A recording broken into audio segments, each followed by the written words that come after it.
भाषा, लिपि और व्याकरण। भाषा क्या है? भाषा के द्वारा हम अपने विचार प्रकट करते हैं और दूसरों की बात सुनते समझते हैं।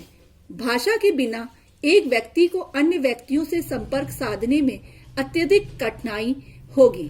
भाषा के बिना व्यक्ति का कोई काम नहीं हो सकता।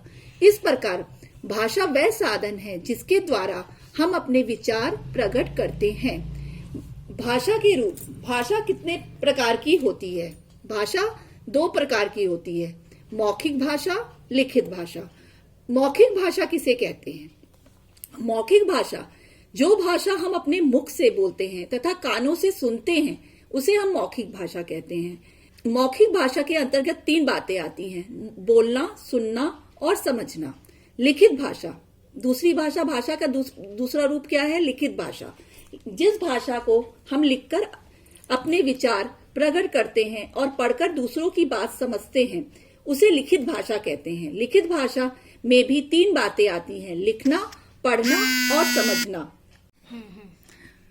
लिपि। अब लिपि क्या है? भाषा को लिखित रूप में प्रकट करने के लिए जिन संकेतों व ध्वनियों का प्रयोग किया जाता है उनके समूह को लिपि कहते हैं। अलग अलग भाषाओं को अलग अलग लिपियों में लिखा जाता है। हिंदी भाषा को किस लिपि में लिखा जाता है? देवनागरी लिपि में लिखा जाता है।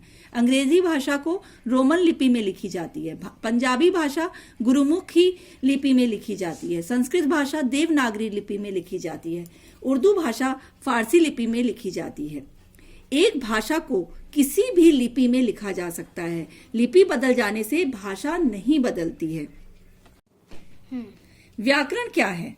व्याकरण भाषा के सही रूप का ज्ञान कराता है। व्याकरण हमें भाषा के नियम बताता है। व्याकरण के नियमों को जानकर ही हम भाषा को सही पढ़ना, लिखना, समझना तथा बोलना आता है। इसी प्रकार व्याकरण वह विद्या है जिसके अध्ययन से हम भाषा को शुद्ध बोलना, पढ़ना और लिखना सीखते हैं।